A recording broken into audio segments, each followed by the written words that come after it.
amis internautes, n'oubliez pas de liker, de vous abonner et de cliquer sur la note de notification pour ne rien rater. Le célibat est une saison que beaucoup de jeunes traversent, parfois longtemps. Et dans cette saison, les désirs sexuels ne disparaissent pas comme par magie. Les ignorer ou culpabiliser à chaque tentation n'aide pas forcément. La Bible elle-même reconnaît la force de ces désirs et le dit dans 1 Corinthiens 7 au verset 9, « Mieux vaut se marier que de brûler ». Alors pour le jeune chrétien, l'enjeu n'est pas de faire semblant de ne rien ressentir, mais d'apprendre à gérer son corps, ses pensées, ses émotions, son cœur à la lumière de Dieu. Chers internautes de BLTV, bienvenue dans votre émission Réalité Mixte. Cette émission qui touche différentes réalités, que ce soit politique, religion, culture et même du gospel. Dans ce numéro, nous nous intéresserons à la vie d'un jeune chrétien et célibataire. L'objectif ici est de poser des questions vraies qui aident à regarder la situation sans tabou et à trouver des repères concrets, bibliques et pratiques. 10 points clés notamment feront l'objet de cette émission et avec moi sur ce plateau, j'ai le privilège de recevoir un homme spécial, un père, un mentor, un coach. Il est pasteur de l'église évangélique Milmo à Parakou. Pasteur Achille Montanvi, il apportera beaucoup de lumière sur ce sujet. Bonjour, pasteur Achille Montanvi. Comment allez-vous? Bonjour, ce pasteur, comment vous allez? Je vais bien et chez vous? Ça va. Bienvenue sur ce plateau. Merci en tout cas de nous recevoir. Merci. C'est un honneur et un plaisir. C'est une grâce. Alors, le thème de cette émission, c'est jeunes chrétiens et célibat. Comment gérer les désirs sexuels? Alors, pasteur, que dit vraiment la Bible sur le célibat et la sexualité? Merci pour la question et merci aussi d'avoir fait confiance à ma modeste personne pour venir porter de la lumière sur ces sujets qui sont des sujets tabous dans le monde chrétien, mais qui ne devaient pas être normalement des sujets tabous, qu'on devait normalement avoir en tant qu'éducateur spirituel, apporter des droits de réponse à nos jeunes qui vivent cette réalité. Et en ce qui concerne cette question, le désir sexuel, moi je dirais que le désir sexuel est stimulé par Dieu lui-même. Okay. Peut-être ça va vous étonner ce que je dis et peut-être ça va étonner aussi. C'est Dieu. Quand il n'y a pas le désir, l'homme ne peut pas reconnaître son conjoint. Depuis la Genèse, quand Dieu a créé l'homme, l'homme n'avait pas le désir. Okay. Et quand la femme a été créée, et l'homme pouvait trouver la femme et dire, voici l'os de mon os, la chair de ma chair. Comme la Bible nous le dit dans Genèse au chapitre 2, verset 23. Et c'est après que le mariage est né. Le désir est venu avant que le mariage ne naisse. Donc le mariage est né au verset suivant. Et la Bible nous enseigne que l'homme quittera son père et sa mère et s'attachera à sa femme. Yeah. Et bien avant ça, il y a eu le désir. Donc c'est pour dire que le désir est implémenté par Dieu lui-même.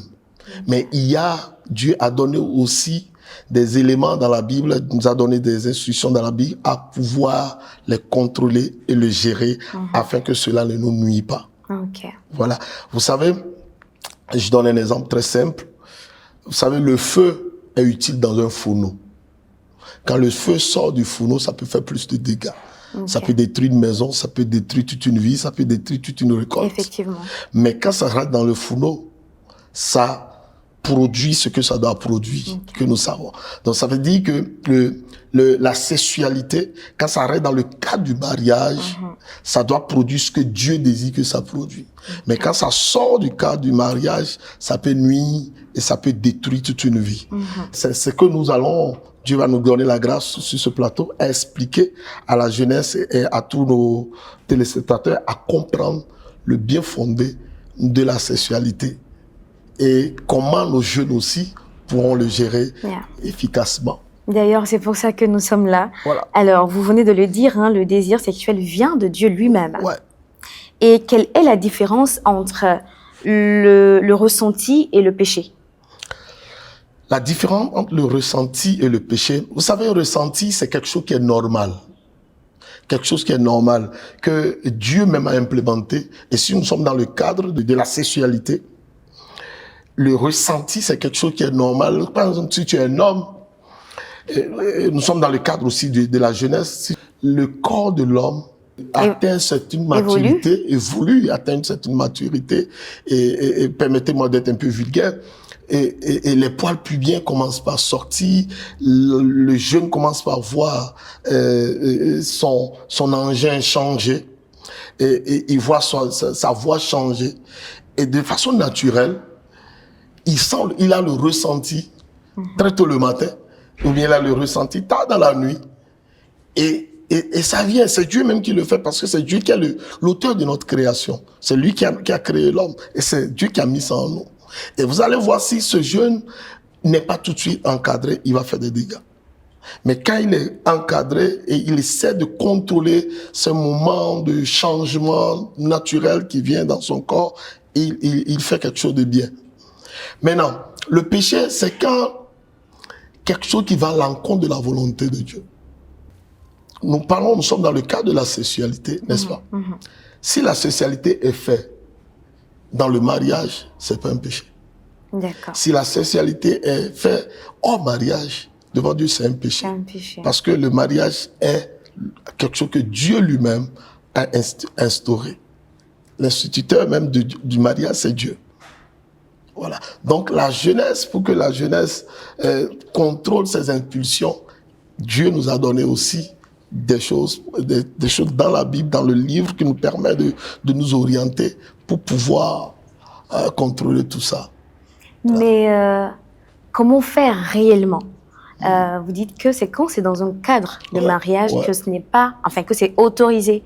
Mais alors, le jeune arrivé à un certain âge, selon vos dires, ressentira le besoin de la sexualité. Mais comment faire pour tenir alors qu'il n'est pas encore dans un cadre du mariage? Et ça, c'est ce qui est délicat. Mais dans le cas, moi je trouve que dans le cadre spirituel, c'est-à-dire dans notre cadre de nos églises, ce n'est pas compliqué. Si toi qui es le guide religieux, tu sais s'y prendre, tu sais observer tes jeunes, tu sais les regarder, et tu vois que ce jeune est en train de grandir, il est en train d'atteindre un niveau, il faut que on l'encadre spirituellement. On l'encadre parce que, vous savez, le monde a horreur du vide. Quand il y a le vide quelque part, il y a toujours quelque chose qui vient combler.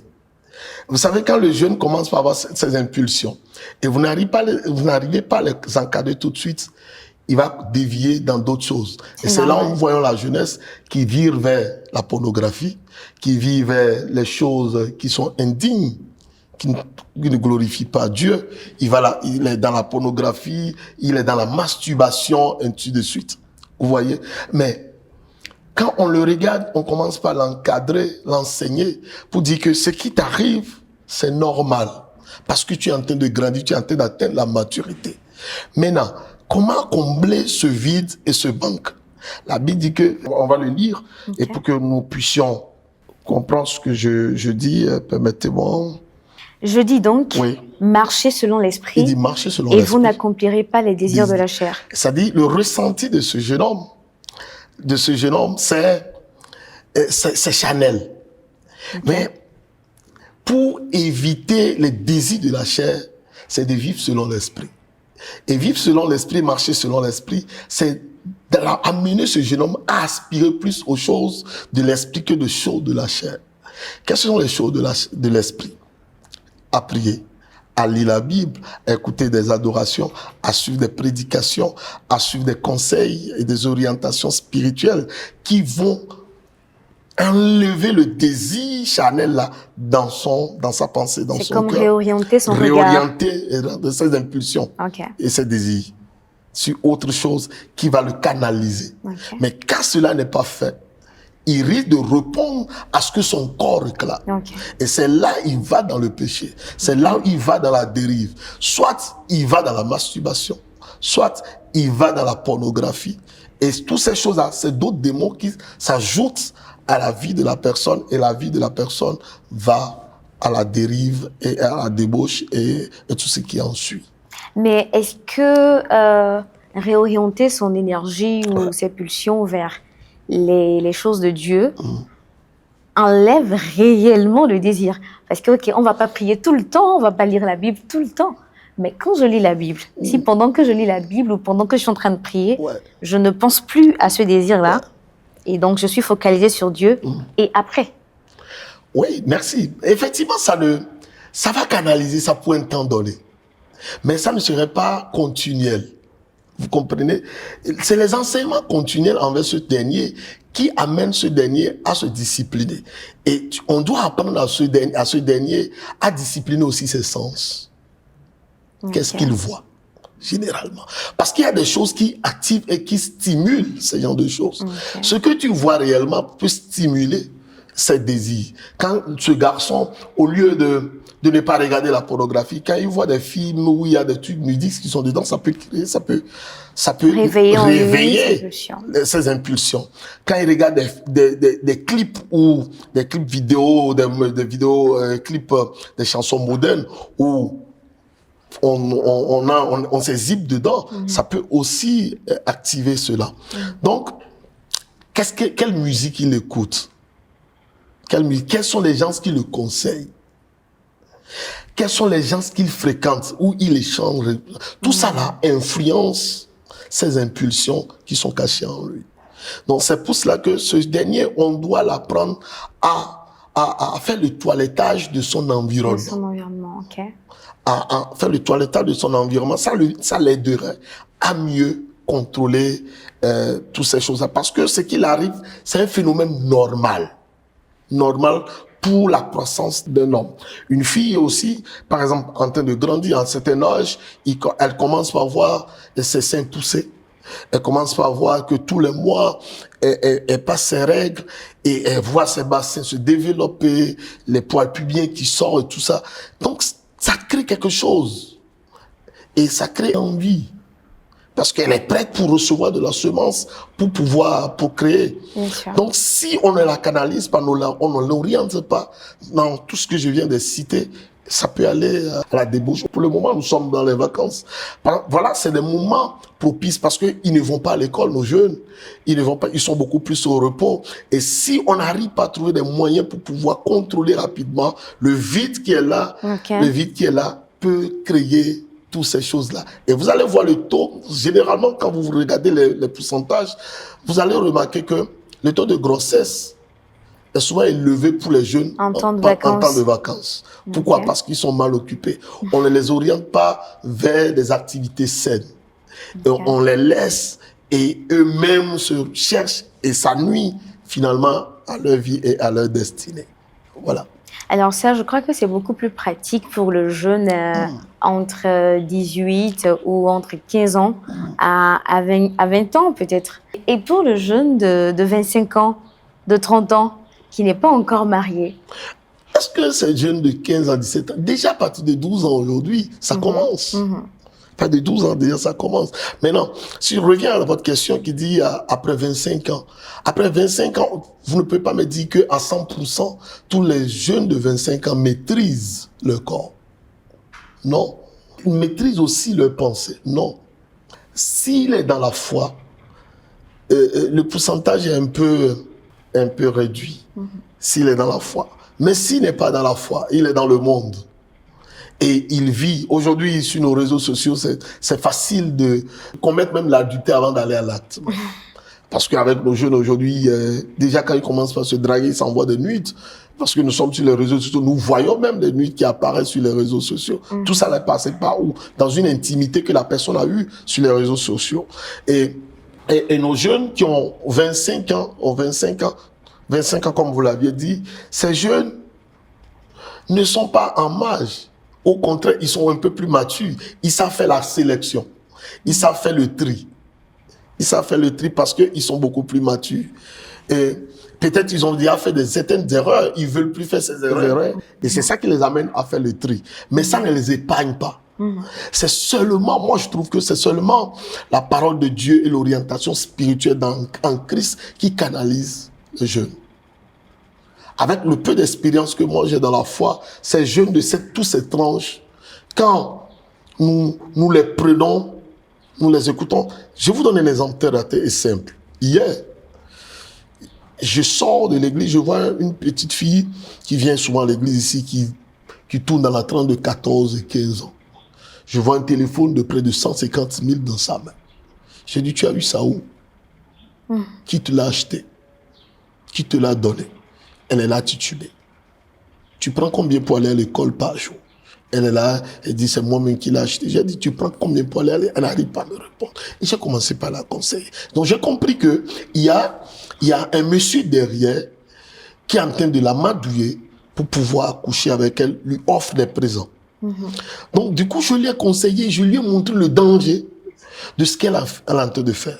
Je lui ai montré là où ça va l'amener finalement. Elle a compris et finalement, quand je l'ai conseillé, j'ai compris que ça l'a touché au fond où elle a commencé par carrément pleurer. Vous voyez un peu? Donc c'est pour dire que quoi? Nous sommes tellement responsables de ces jeunes que Dieu oriente vers nous pour pouvoir les orienter pour qu'ils n'échouent pas. Même les adultes qui des fois, arrivés à un certain âge, comme vous l'aviez dit tout à l'heure, qui croient que ils sont dans le célibat, ils vont mourir dans le célibat, et Dieu les a oubliés, il ne veut plus faire des erreurs, et puis le premier venu, il s'étale au premier venu. Et bienvenue les dégâts, elle tombe enceinte, elle se rend compte que ce dernier qui est le premier venu a déjà 2 à 3 femmes derrière. Oh là là. Et vous voyez les dégâts. Donc elle ne peut plus s'en sortir, mais elle a commis l'erreur. Pourquoi? Parce qu'elle croit qu'elle est en train de vieillir. Elle croit qu'elle est en train de vieillir et le temps n'est plus en sa faveur. Donc il faut rapidement que je me rattrape. Et là, le premier venu, elle commet l'erreur. Or, nous devons comprendre que nous les hommes, nous ne sommes pas le maître de temps. Le Dieu qui nous a créés est le maître des temps et des circonstances. C'est lui qui définit les temps pour nous. Donc nous devons lui faire confiance pour que, à tout moment, il puisse faire les bons choix pour nous, si nous savons nous confier en lui. Mais si nous pouvons, nous décidons de prendre notre propre destinée en main, nous faisons des erreurs et qui sont des erreurs qu'on n'arrive pas à rattraper. Dieu va nous pardonner pour l'erreur que nous avons commise. Vous comprenez? Dieu va me pardonner parce que j'ai forniqué, il va me pardonner. Mais est-ce que le pardon épargne la conséquence? Le fait d'aller à l'acte, tu vas tomber enceinte. Soit pour la jeune fille d'ailleurs, le jeune garçon, il va enceinter. Et il sera responsable d'un père ou peut-être il n'a pas du travail. Ou soit il va ramasser une maladie sexuellement transmissible. Vous voyez, voilà les conséquences. Après l'acte, Dieu va te pardonner. Il dit, il s'en souviendra plus. Mais les conséquences sont là. Nous voulons éviter les conséquences aux gens. C'est pour cela que Dieu nous met comme mentor pour ces gens de jeunes. Donc, si en tant que serviteur de Dieu, tu ne prends pas ta responsabilité pour pouvoir conseiller ces jeunes, les orienter, tu aurais échoué quelque part. Voilà. Alors, je prends le cas d'un jeune de 30 ans. Il a prié, il a écouté des enseignements, mais à un moment donné, il ne tient plus. Il ne tient plus sur quel plan? Ses désirs sont arrivés à un niveau où il n'arrive plus à les contrôler. Pourtant, il a prié, mais ça devient comme une persécution. La médecine dit ne peut que plus l'âge avance et plus le besoin se fait ressentir. Et puis pour la femme, il y a des périodes où c'est difficile de le gérer parce que à l'approche des menstrues, le temps de l'ovulation et tout, le corps de la femme lui impose ça en fait.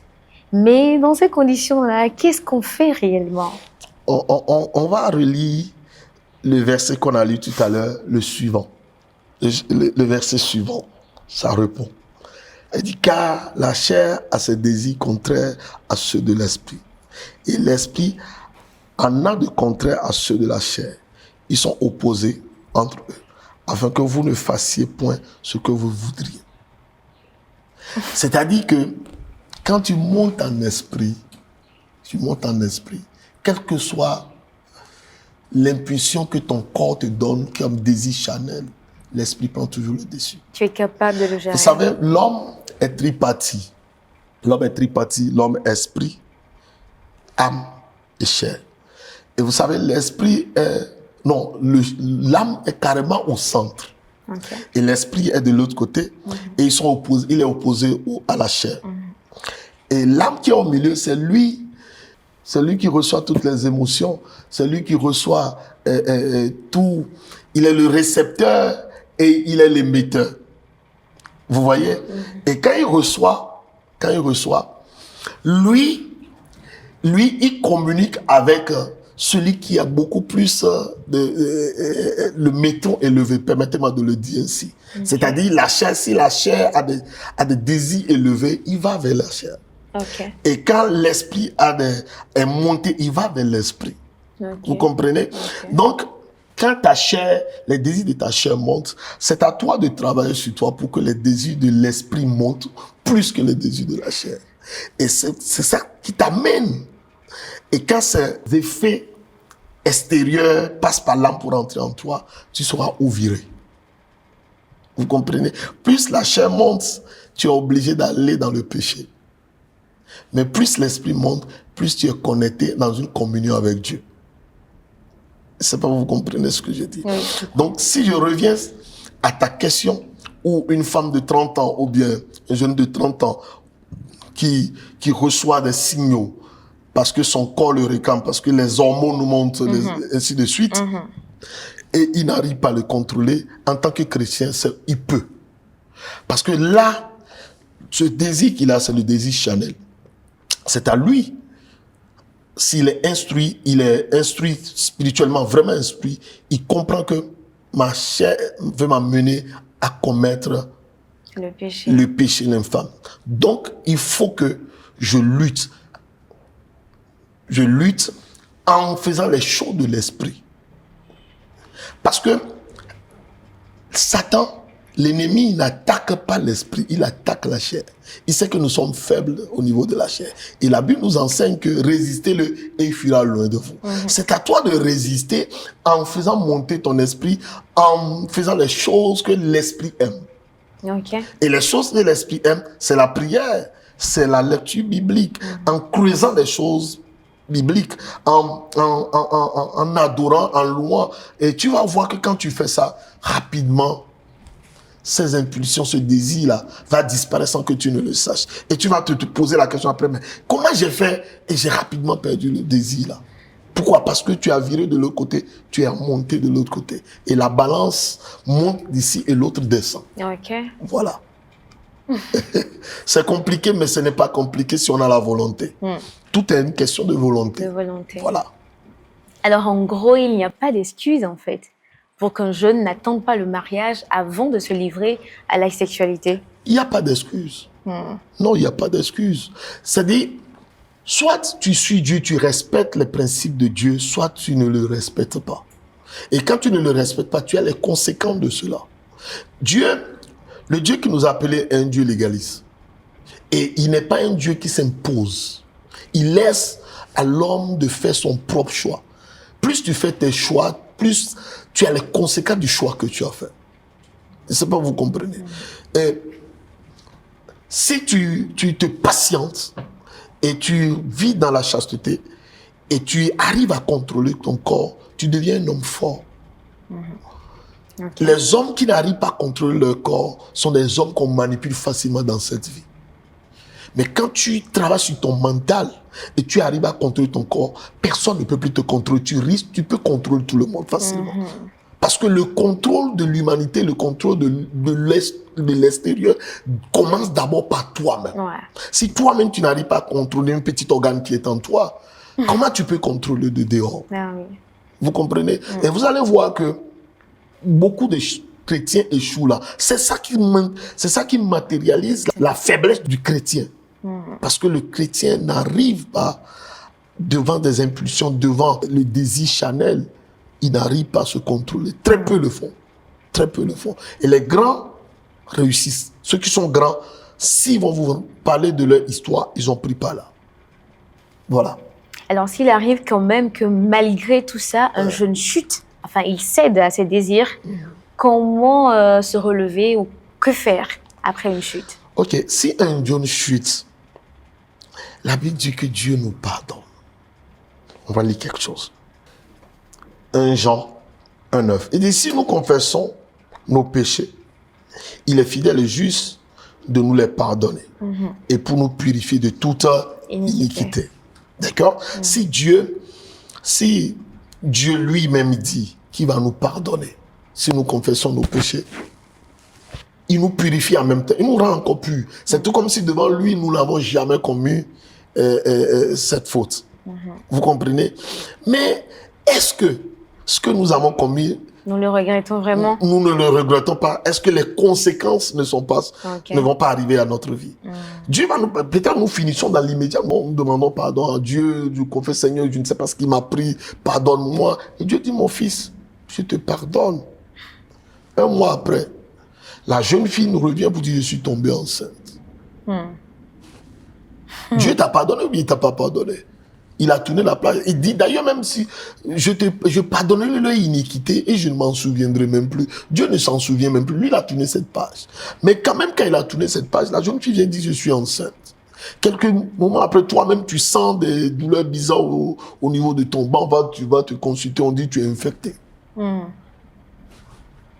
Qui a fait le choix? C'est toi-même qui as fait ton choix. Tu as fait ton choix d'aller à l'acte. Et voilà les conséquences.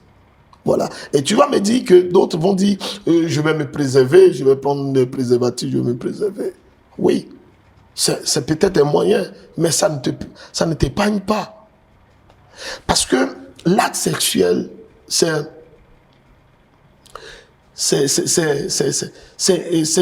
échange d'énergie. Vous changez d'énergie. Vous faites un. Vous comprenez?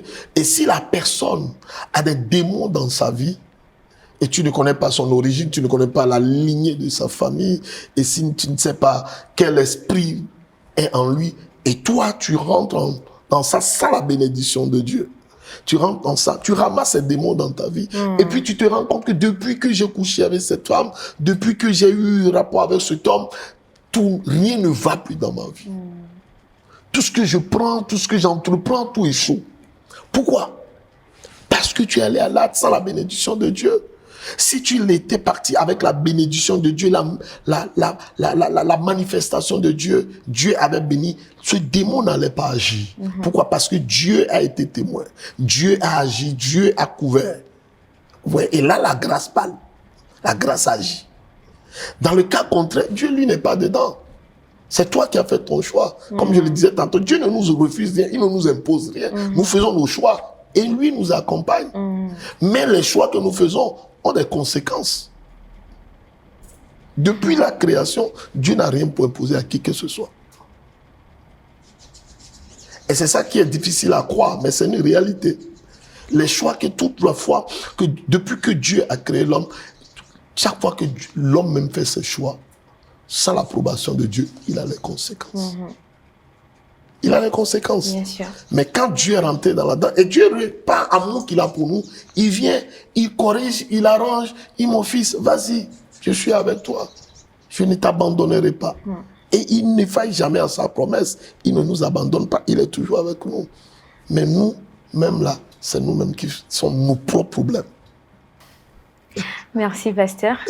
Alors, un message à l'endroit de ces jeunes-là qui essayent tant bien que mal de tenir et de continuer à se laisser porter par l'esprit pour ne pas justement tomber dans cette folie-là du désir sexuel avant le mariage. Bon, je dirais que la Bible dit que je vous enverrai le Saint-Esprit, il vous conduira dans toute la vérité. En d'autres termes, il vous conduira dans votre marche sur cette terre. Donc, c'est pour dire que quoi, tous les jeunes qui se battent, je prie que le Dieu qui nous a créés, qui nous fait guider par son esprit, puisse nous guider afin que nous ne tombions pas dans la tentation, nous ne puissions pas tomber devant les épreuves. Par la sagesse de Dieu, que nous surmontons toutes ces choses afin de triompher, afin que Dieu puisse prendre la gloire dans notre vie. Et je prie que toute personne qui travaille déjà ça et qui est tellement à l'aise aussi là-dedans, je prie que la sagesse de Dieu l'habite afin qu'il sorte, parce que il va à sa perte, il va à sa ruine, il va à sa destruction de façon progressive. Parce qu'il n'y a rien, de bon de vivre une vie d'adultère, une vie de débauche. Il n'y a rien de bon dedans. Et le sexe, c'est merveilleux, mais c'est tellement merveilleux quand c'est dans le mariage. Le sexe, c'est tellement bénissant. C'est quand c'est dans le mariage que c'est bénissant. Mais quand ce n'est pas dans le mariage, c'est nuisant.